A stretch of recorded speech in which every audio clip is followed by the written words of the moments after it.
Cristo morreu com um objetivo. E um deles é para nos fazer um povo. Esta nota deve estar presente em nossa vida. Ele morreu com essa finalidade, para ter um povo. Então, o que nos une é Jesus Cristo. Como cristão, o vínculo que nos une é Jesus Cristo. Ele é o nosso fundamento. Não lance outro fundamento. O fundamento da nossa união chama-se Jesus Cristo.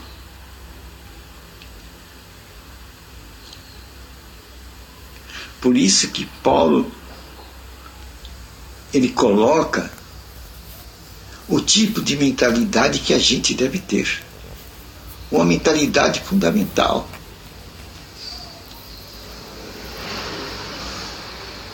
A nossa mente deve ser Cristo.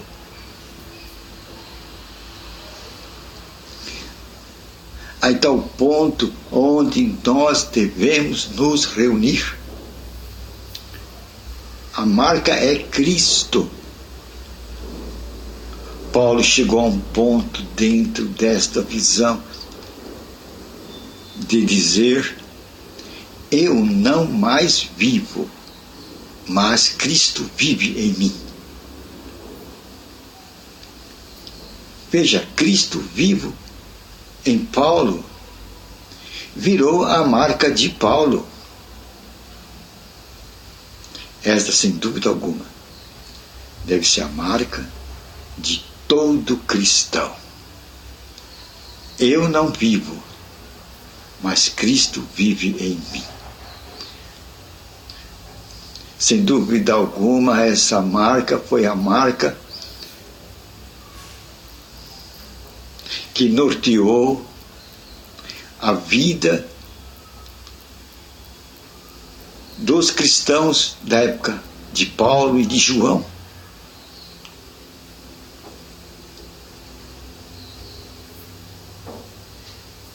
Cristo vivo em mim. E sem dúvida a pregação daquela época, a pregação das boas novas naquela época, era Jesus Cristo. E Paulo disse: eu me propus a pregar Jesus Cristo.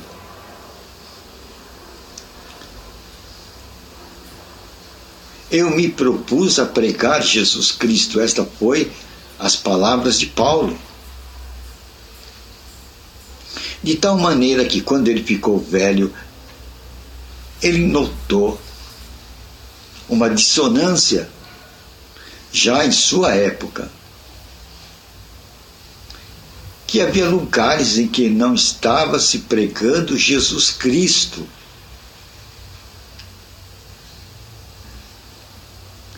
E quando não se prega Jesus Cristo, se está fazendo o quê? Está pregando um outro evangelho. E Paulo viu isso e sentiu isso, a presença da pregação de um outro evangelho no período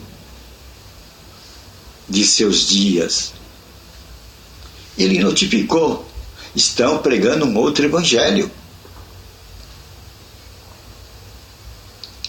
Havia pessoas que não estavam pregando Jesus Cristo. Isto denota uma marca que nos permite ver o tipo de pregação do primeiro século. Era Jesus Cristo. João chegou a dizer que estavam pregando também outro evangelho. João sentiu a presença de uma pregação dissonante que destoava da pregação de Jesus Cristo. E João nomeou esse tipo de pregação como o anticristo, aquele que não pregava Jesus Cristo. Era o anticristo. Estava pregando um outro evangelho. Não era o evangelho da salvação. Pois o evangelho da salvação tem um fundamento, e esse fundamento chama-se Jesus Cristo. E é esta pregação que nós devemos ter em nossos dias. Jesus espera isso.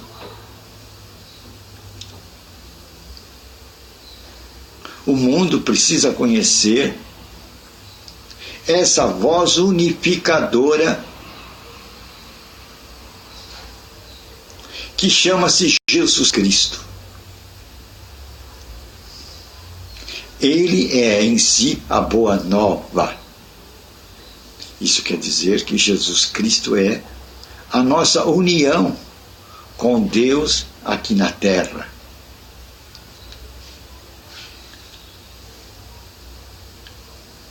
E Isaías diz que os olhos de Deus estão sobre aquele que teme a sua palavra. Teme, quer dizer, aquele que respeita a palavra de Deus.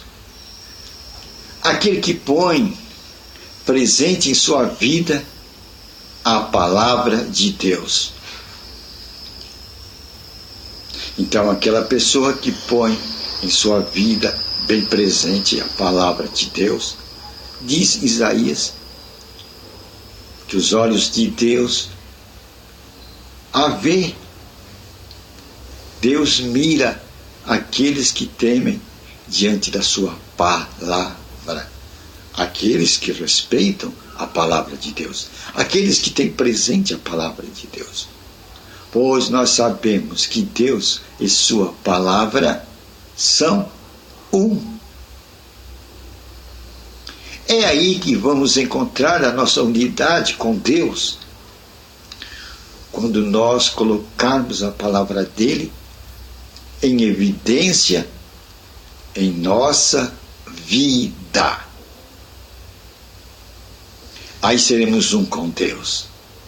E isto quer dizer que nós participaremos da centelha da vida de Deus. Nós seremos participantes ou partícipes da vida eterna. Pois a vida de Deus é a vida eterna. E seremos um com Ele. Assim como Cristo era um com o Pai. Quando nós guardamos a palavra de Deus, nos tornamos como Cristo. Cristo era um com o Pai, pois ele guardava a palavra do Pai.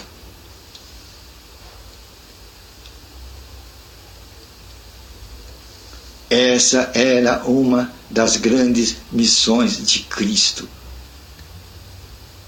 Evangelizar, isto é, pregar a vontade do Pai. E ele pregava a vontade do Pai quando ele mostrava ao mundo as palavras do Pai. Quem tem o Pai tem o Filho. Quem tem o Filho tem o Pai. E nós sabemos que Jesus Cristo é o Verbo divino. Quer dizer, Jesus é a palavra de Deus encarnada.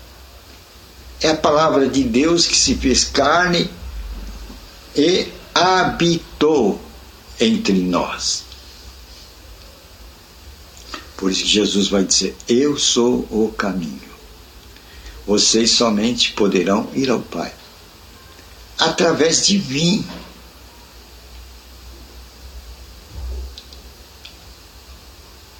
Somente através da palavra nós podemos ir ao Pai.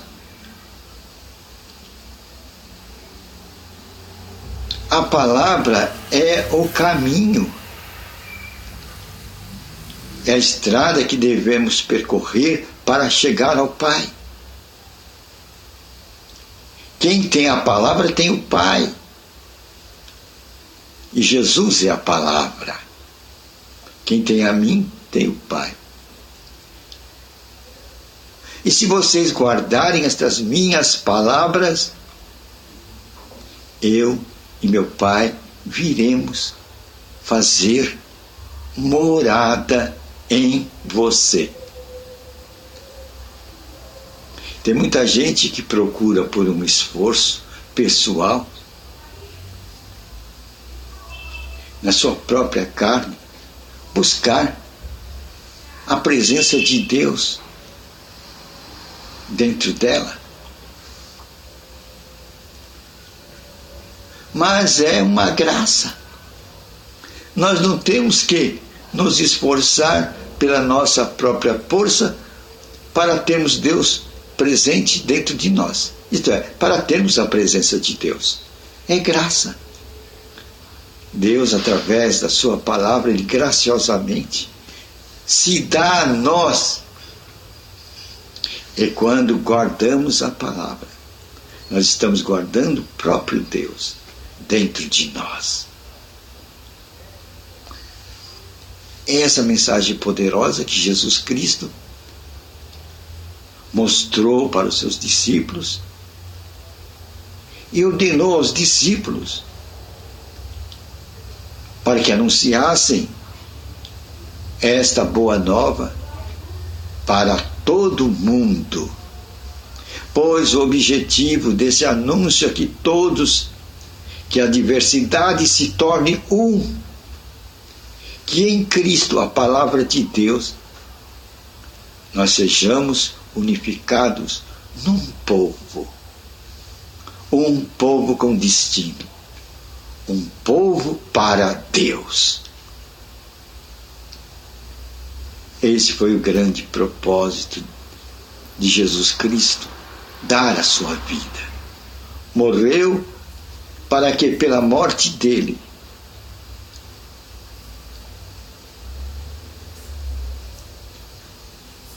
pudesse o mundo ser unificado através dele. E assim Deus teria neste mundo um povo que traria a sua presença. Esse é o grande plano de Deus. E Jesus Cristo teve que pagar com sua vida para que esse plano de Deus pudesse ter oportunidade de execução. Pois Jesus se tornou, quando pagou com a sua vida, o Cordeiro de Deus que tira o pecado do mundo. O Cordeiro de Deus que tira o pecado do mundo. E se ele tira o pecado do mundo com a sua morte, novamente o homem volta a ter acesso a Deus, isto é, ter comunhão com Deus. Agora Deus pode vir através do seu Espírito e habitar no homem. Esta é a mensagem que o mundo tem que conhecer. E Jesus disse, e quando vocês publicarem esse evangelho, essa boa nova de que Deus pode habitar em você, através da palavra, por revelação do Espírito Santo, e essa mensagem foi publicada a toda a nação, a toda a tribo, a toda a língua, a todo povo, a todos os povos, a todas as raças, virá o fim. É o momento em que o inimigo será submetido debaixo dos pés de Jesus Cristo. E o inimigo somente será submetido debaixo dos pés de Jesus Cristo quando todos tiverem conhecimento do poder que foi dado a nós sobre toda a força do inimigo. Pois o nosso grande inimigo não é a carne, não é o sangue. O nosso maior inimigo é o espírito do mal. É contra ele que se levanta a nossa luta. Contra este espírito cujo caráter é matar, é roubar e é destruir. Aí está o espírito do inimigo do homem. Aquele que quer matar, roubar e destruir. Esse carrega em si o espírito do inimigo. Pois o inimigo do homem, Satanás, ele tem esse espírito, matar, roubar e destruir. Ele quer implodir esse mundo. Ele quer criar sofrimento, quer criar dor, quer criar medo, quer aterrorizar. Esse é o espírito do inimigo. Então a nossa luta em substância não é contra o homem. Não é contra o homem. A nossa luta é contra um espírito enganador, um mentiroso, que não se estabelece na verdade. Ele vive para mentir, para enganar, para roubar, para destruir. Mas Jesus, ele pagou o pecado do mundo. Quantos crerem nele, foi-lhes dado o poder de se tornarem filhos de Deus. Esta é a boa nova. Em Cristo nós encontramos a nossa unidade. O caminho para Deus. O caminho do povo de Deus. Eis aí a boa nova, o anúncio que deve ser proclamado aos 4 cantos da terra. E então virá o fim. E o fim virá com Jesus Cristo vindo como Senhor dos senhores, Rei dos reis. Ao som de trombetas, vozes de arcanjos. E nós seremos arrebatados, os anjos vão colocar a gente de um lado. E depois nós iremos encontrar com o Senhor nos ares. Esta é a boa nova. Jesus veio para nos unificar num povo, o povo de Deus, unificado num personagem, Jesus Cristo. Por isso que Paulo diz, eu não vivo, mas Cristo vive em mim. Aí está a figura que deve estar dentro, como um sinal, dentro de cada cristão. O sinal é Cristo vivo dentro de mim. Aí está o sinal do povo de Deus. É uma boa nova, né? Cristo vivo dentro de mim. Cristo é o objeto da nossa unificação. Não tem outro. Não tem outro. Cristo é o objeto da nossa unificação. Nós, como cristãos, estamos unidos em Cristo, o autor e consumador da nossa fé. Amém. Senhor, obrigado por essas palavras maravilhosas, em que, como cristão, somos unificados em Cristo. E Ele pagou esse preço para que nós todos pudéssemos ser um através dele, pela fé, por crer nele. E o justo viverá da fé. E fé é simplesmente confiar na palavra dele. E quando nós confiamos na palavra dele, ele vem morar dentro de nós. Aí vamos dizer como Paulo, eu não vivo, mas Cristo vive em mim. Em nome de Jesus Cristo, nós quebramos todo espírito de enfermidade, todo espírito de morte, da cabeça à planta dos nossos pés. Sai nossos aparelhos internos, nossos órgãos internos, sai também de todo o nosso corpo, da cabeça à planta dos pés. Todo espírito de enfermidade e morte. Sai espírito nervoso, ira, ciúme, inveja, desgraça, depressão, angústia. Sai nossas almas, em nome de Jesus Cristo. Sai também todo espírito de pobreza, miséria e desgraça da nossa vida, em nome de Jesus Cristo. Sai dos nossos países. Conhecereis a verdade, revelada pelo Espírito Santo, e você vai andar na liberdade dos filhos de Deus. Amém.